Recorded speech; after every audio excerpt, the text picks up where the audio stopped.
নমস্কার, ওঙ্কার বাংলায় আপনাদের সকলকে স্বাগত জানাচ্ছি। আপনাদের সাথে রয়েছে আমি অপরূপা। চোখ রাখবো বিস্তারিত খবরের দিকে। শ্রমিক বিক্ষোভকে কেন্দ্র করে চাঞ্চল্য ফলতায়। দক্ষিণ 24 পরগনার স্থানীয় সূত্রে জানা গিয়েছে, ফলতার বিশেষ অর্থনৈতিক অঞ্চলের অন্তর্গত নিপা কোম্পানিতে বহু বছর ধরে শ্রমিকদের কাছ থেকে কাটমানি নেওয়া হতো।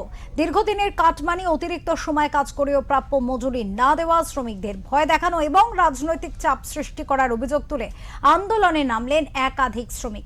অভিযোগে তীর জাহাঙ্গীর ঘনিষ্ঠ তৃণমূল শ্রমিক ঠিকাদার সুরজিৎ প্রামাণিকের বিরুদ্ধে।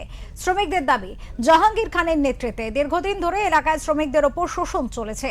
বর্তমানে তারা ন্যায্য অধিকার এবং প্রাপ্য অর্থ ফেরতের দাবিতে আন্দোলনে সামিল হয়েছেন। শ্রমিকদের অভিযোগ, কোম্পানিতে কাজ পাইয়ে দেওয়ার নামে এবং চাকরি টিকিয়ে রাখার অজুহাতে তাদের কাছ থেকে অর্থ আদায় করা হতো। যদিও অভিযুক্ত সুরজিৎ প্রামাণিক বা তৃণমূল নেতৃত্বের পক্ষ থেকে এখনো পর্যন্ত এই অভিযোগের বিষয়ে কোনো প্রতিক্রিয়া পাওয়া যায়নি।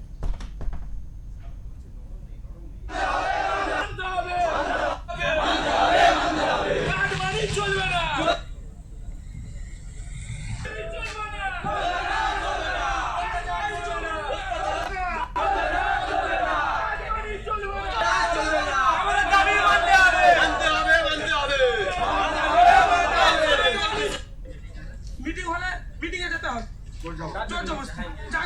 জোরজবস্তি মিটিংয়ে যেতেই হবে। না গেলে এই কাজ থেকে বাদ দিয়ে দেবে, এই মারধর করবে। আমাদের কন্ট্রাক্টরের যে সুপারভাইজার, সেও তার কথা মতো চলবে। ঠিক আছে, সে বলবে যে একদিন কোনো কিছু মানুষের ছুটি হতেই পারে, কোনো কারণেই ছুটি হতে পারে। ঠিক আছে, তাকে বলতে হবে।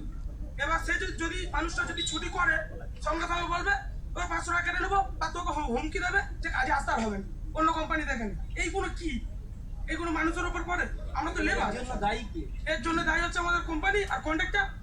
নাম সুরজিৎ প্রামাণিক, রাজু। কার নির্দেশে হয়? এই জাহাঙ্গীরের নির্দেশে। আমাদের কন্ট্রাক্টর সুরজিৎ প্রামাণিক ওরফে রাজু, জাহাঙ্গীর খানের নির্দেশে আমাদের উপর অন্যায় অত্যাচার চালিয়ে গেছে বহুদিন ধরে। আমরা সেই অন্যায় অত্যাচার আর সহ্য করবো না। আমরা আমাদের ন্যায্য পাওনা দাবি আমরা ফিরে পেতে চাই।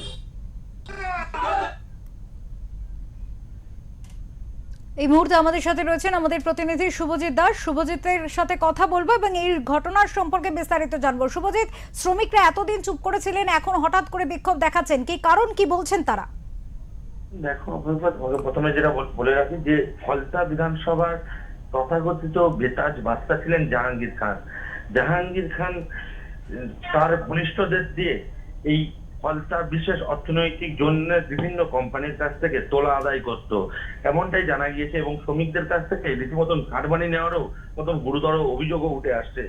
যখন এই জাহাঙ্গীর খানের জামানায় যখন এই যে শ্রমিকদের কাছে কাটমানি থেকে শুরু করে তোলাবাজি যে অভিযোগ উঠে আসছে, সেই অভিযোগে শ্রমিকরা মুখ খুলতে গেলে শ্রমিকদের প্রাণনাশেরও হুমকি থাকতো এবং শ্রমিকদেরকে মারধরও করা হতো। রাজ্যে পালা বদলের পর ফলতা বিধানসভা কেন্দ্রে সেই জাহাঙ্গীরের যুগের অবসান ঘটেছে।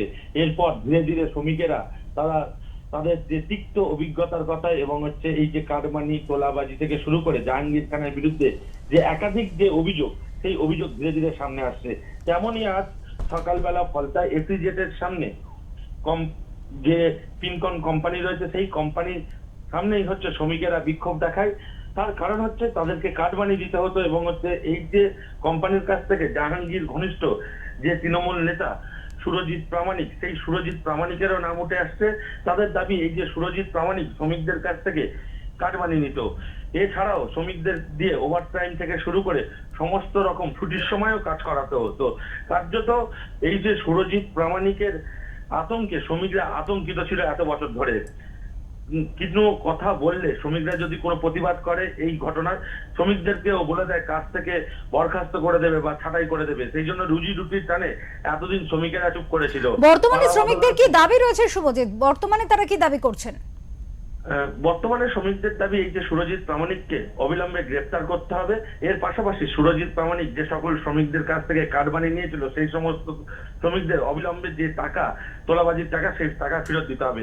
ইতিমধ্যে এই ঘটনাকে কেন্দ্র করে এলাকা উত্তেজনা ছড়িয়েছে। ঘটনাস্থলে শুভজিৎ, এ বিষয়ে কারখানা কর্তৃপক্ষের তরফ থেকে কোনো বক্তব্য পাওয়া গিয়েছে কি? তারা কিছু বলেছেন? এই বিষয়ে কারখানা কর্তৃপক্ষ বলেছিল যে শ্রমিক ইউনিয়নের সঙ্গে এই যে সুরজিৎ প্রামাণিক তিনি যুক্ত ছিল, শ্রমিকদের কিভাবে পরিচালনা করতে হবে, কিভাবে কাজ দিতে হবে, সমস্ত কিছুই দেখতো এই সুরজিৎ প্রামাণিক। কিন্তু শ্রমিকেরা সেই সময়কালে হচ্ছে কোনো রকম সুরজিৎ প্রামাণিকের বিরুদ্ধে ক্ষোভ কিংবা হচ্ছে সুরজিতের প্রামাণিকের বিরুদ্ধে কোনো কথাই বলেনি। কিন্তু পালাবদলের পর শ্রমিকেরা এখন ক্ষোভে ফেটে পড়েছে এবং কারখানা কর্তৃপক্ষ বিষয়টি খতিয়ে দেখতে বলে জানিয়েছে। অনেক ধন্যবাদ শুভজিৎ, অনেক ধন্যবাদ তোমাকে। আমরা আমাদের প্রতিনিধি শুভজিৎ দাসের সাথে কথা বললাম, জানলাম এ বিষয়ে কারখানা কর্তৃপক্ষ তিনি বলছেন যে এ বিষয়ে যার যে অভিযুক্ত সেই অভিযুক্ত কিন্তু ইউনিয়নের তরফ থেকে ছিলেন এবং তিনি দেখতেন যে কারখানা শ্রমিকদের সুবিধা অসুবিধার বিষয়গুলি। তবে এই মুহূর্তে দাঁড়িয়ে রাজনৈতিক পালাবদলের পরেই কিন্তু বিভিন্ন কারখানাতেও এই যে ভেতরে আভ্যন্তরীণ কারখানা বা বিভিন্ন মিলগুলির ভেতরে আভ্যন্তরীণ যে পরিস্থিতি, সেই পরিস্থিতি কিন্তু সামনে আসছে। শ্রমিকরা বিক্ষোভ তুলছেন এবং এই ঘটনা আরো একবার জাহাঙ্গীর খানের ফলতায় যে সাম্রাজ্য ছিল এবং সেই সাম্রাজ্যের আভ্যন্তরীণ যে ছবিটা সেটা অনেকটা সামনে নিয়ে এলো।